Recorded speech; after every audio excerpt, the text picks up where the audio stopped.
আসসালামু আলাইকুম। অষ্টম শ্রেণীর প্রিয় শিক্ষার্থীরা, আজকে আমরা দেখব পরে পাওয়া বিভূতিভূষণ বন্দ্যোপাধ্যায়। এই অধ্যায়টি আমরা দেখব। তোমরা প্রথমে এই গদ্যটি ভালো করে তোমরা পড়ে নিবে। এখানে কিছু শব্দার্থ দেওয়া আছে। এই শব্দার্থগুলো তোমরা নিজেরা দেখে নেবে। আমরা অনুশীলনে চলে যাব। আমরা অনুশীলনটি দেখে নেই। বহুনির্বাচনী প্রশ্ন। তোমরা যদি কর্ম অনুশীলন এটির সমাধান দেখতে চাও তাহলে কমেন্টে বলবে, তাহলে আমরা পরবর্তী ভিডিওগুলো কর্ম অনুশীলন নিয়ে আসব। আমরা দেখে নেই বহুনির্বাচনী প্রশ্ন ১। কাদের বাগানে আম কুড়াতে কালবৈশাখী অপেক্ষা করে সবাই ছুটছিল? ক. চাটুজ্যেদের, গ. মুখুজ্যেদের, ঘ. বারুজ্যেদের, ঘ. গাঙ্গুলীদের। উত্তরটি হবে ঘ. বারুজ্যেদের। তারপর দেখে নেই ২।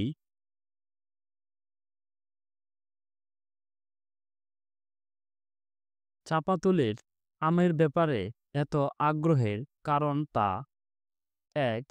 প্রচুর পাওয়া যায়, ২. খেতে অত্যন্ত সুস্বাদু, ৩.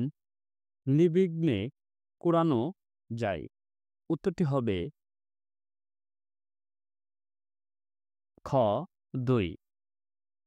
তারপর দেখে নেই ৩। লেখকের চমৎকার অর্থে ব্যবহৃত দিব্যি শব্দটি আমরা কোন অর্থে ব্যবহার করে থাকি? ক. শপথ, খ. বিশ্বাস, গ. সংশয়, গ. অনবরত। উত্তরটি হবে ক.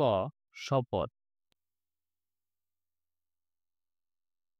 তারপর ৪ ও ৫ নং প্রশ্নের জন্য আমরা এই উদ্দীপকটি পড়ে নেই। স্কুলের জারুদার শচী পরীক্ষা শেষে কক্ষ পরিষ্কার করতে গিয়ে সে একটি মূল্যবান ঘড়ি পেল।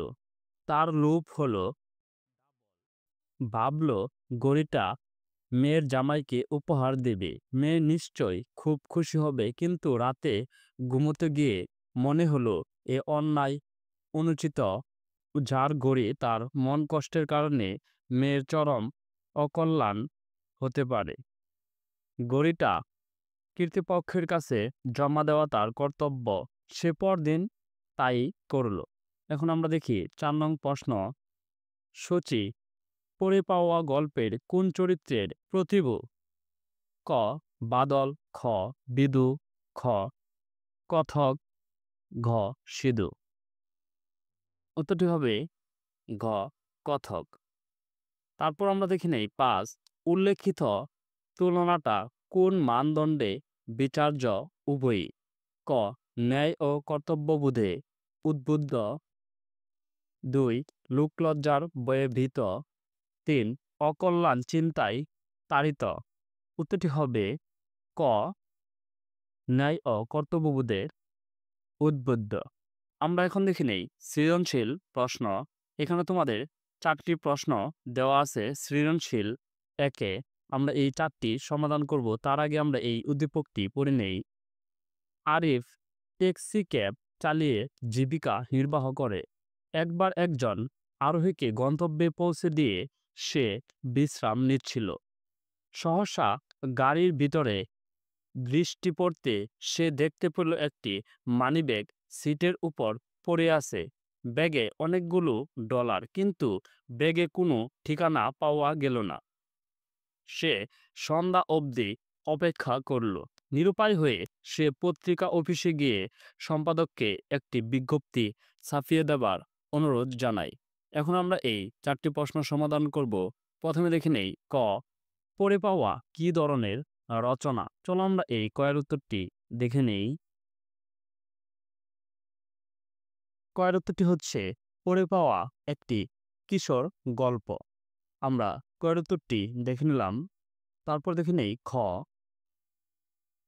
ওর মতো কত লোক আসবে, বিদুর এ কথাটির অর্থ বুঝে লেখো। চলো আমরা এই ক্ষয়ের উত্তরটি দেখে নেই। ক্ষয়ের উত্তরটি হচ্ছে বাক্সের দাবি করতে আসা একজন নকল মালিককে কেন্দ্র করে বিদু প্রশ্নোক্ত মন্তব্যটি করেছিল। পড়ে পাওয়া বাক্সটি সঠিক মালিকের হাতে ফিরিয়ে দিতে সেলার একটি বিজ্ঞপ্তি লিখে নদীর ধারে বিভিন্ন গাছে আটকে দেয়। তখন লোভে পড়ে এক লোক মালিক সেজে বক্সটির মালিকানা দাবি করে, কিন্তু কথকের জেরার মুখে লোকটি চলে যাওয়ার পর বিদু ঘটনাটি জানতে পেরে বলে, এমন আরও অনেকেই বক্সের মিথ্যা দাবি নিয়ে আসবে। আমরা ক্ষয়ের উত্তরটি দেখে নিলাম। তারপর দেখি গ, উদ্দীপকের আরিফকে কোন যুক্তিতে বিদুদের সঙ্গে তুলনা করা যায় ব্যাখ্যা করো। চলো আমরা এই গয়ের উত্তরটি দেখে নেই। গয়ের উত্তরটি হবে, উদ্দীপকের আরিফকে নৈতিকতার দৃষ্টিকোণ থেকে পড়ে পাওয়া গল্পের বিদুদের সঙ্গে তুলনা করা যায়। পড়ে পাওয়া গল্পে কুড়িয়ে পাওয়া অর্থ সম্পদ নিয়ে কিশোররা লোভের পরিচয় দেয়নি, তারা বয়সের চেয়ে বেশি দায়িত্বশীলতার পরিচয় দিয়েছে। কিশোররা পড়ে পাওয়া বক্সটি সঠিক মালিককে ফেরত দিতে কাগজে লিখে বিজ্ঞপ্তি প্রকাশ করেছে। বুদ্ধিমত্তার সাহায্য প্রাপককে তা ফেরত দিয়েছে। উদ্দীপকে আরিফ এবং গল্পের বিদু ও তার বন্ধুরা উভয়ই পড়ে পাওয়া জিনিসের প্রতি লোভ দেখায়নি। দায়িত্বশীলতার পরিচয়ের মধ্য দিয়ে তাদের উভয়ের চরিত্রে নৈতিকতার বিষয়টি প্রকাশিত হয়েছে। উদ্দীপকের আরিফ মানিব্যাগের মালিককে খুঁজে বের করার আপ্রাণ চেষ্টা চালায়।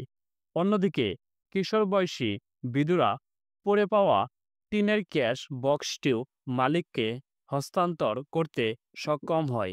পড়ে পাওয়া গল্পের এ বিবেচনাবোধের দিকটি উদ্দীপকে আরিফের বিদুর নৈতিকতা ও মানসিকতার সঙ্গে তুলনা করা চলে। আমরা এই গয়ের উত্তরটি দেখে নিলাম। তারপর দেখি ঘ, কলেবরে ক্ষুদ্র হলেও আরিফ চরিত্রটি পড়ে পাওয়া গল্পের মূল সুরকেই ধারণ করে আছে, মূল্যায়ন করা। চলো আমরা এই ঘ উত্তরটি দেখে নেই। ঘয়ের উত্তরটি হচ্ছে, উদ্দীপকে আরিফের কর্মকাণ্ডের মাধ্যমে তার নির্লোভ মানসিকতার পরিচয় পাওয়া যায়, যা পড়ে পাওয়া গল্পের মূল সুর হিসেবে আমাদের সামনে উপস্থাপিত হয়। পড়ে পাওয়া গল্পে আমরা লক্ষ্য করি একদল কিশোর একটি টিনের বাক্স কুড়িয়ে পেয়ে তা সঠিক ঠিকানায় ফেরত দেওয়ার জন্য সর্বাত্মকভাবে চেষ্টা করে। এক্ষেত্রে তাদের নির্লোভ মানসিকতার পরিচয় পাওয়া যায়। উদ্দীপকের ট্যাক্সি ক্যাব চালক আরিফ হঠাৎ অন্যের একটি মানিব্যাগ হাতে পেয়ে তার গাড়িতে একজন আরোহীর ভুল করে রেখে যাওয়ায় মানিব্যাগটি প্রকৃত মালিককে ফিরিয়ে দেওয়ার ইচ্ছায় সে পত্রিকা অফিসে ছুটে যায়। অন্যের সম্পদের ব্যাপারে নির্লোভ মানসিকতার পরিচয় দেওয়াই পড়ে পাওয়া গল্পের মূল বক্তব্য। কিশোর ছেলেদের কর্মকাণ্ডের মাধ্যমে গল্পে এ বক্তব্যটি স্পষ্ট করা হয়েছে। অন্যদিকে উদ্দীপকটি কলেবর স্বাভাবিকভাবেই গল্পের তুলনায় ক্ষুদ্র, তবে এরও মূল সুর গল্পের অনুরূপ, আর তা হলো অন্যের সম্পদ আত্মসাৎ না করে তা যথার্থ মালিকের কাছে পৌঁছানোটাই ন্যায়সঙ্গত। ধন্যবাদ শিক্ষার্থীরা, আমরা তোমাদের এই 4টি প্রশ্ন দেখে নিলাম। সৃজনশীল একটি আমরা সমাধান করে নিলাম। আগামী ক্লাসে আমরা দেখব সৃজনশীল 2, এটি আমরা আগামী ক্লাসে সমাধান করব।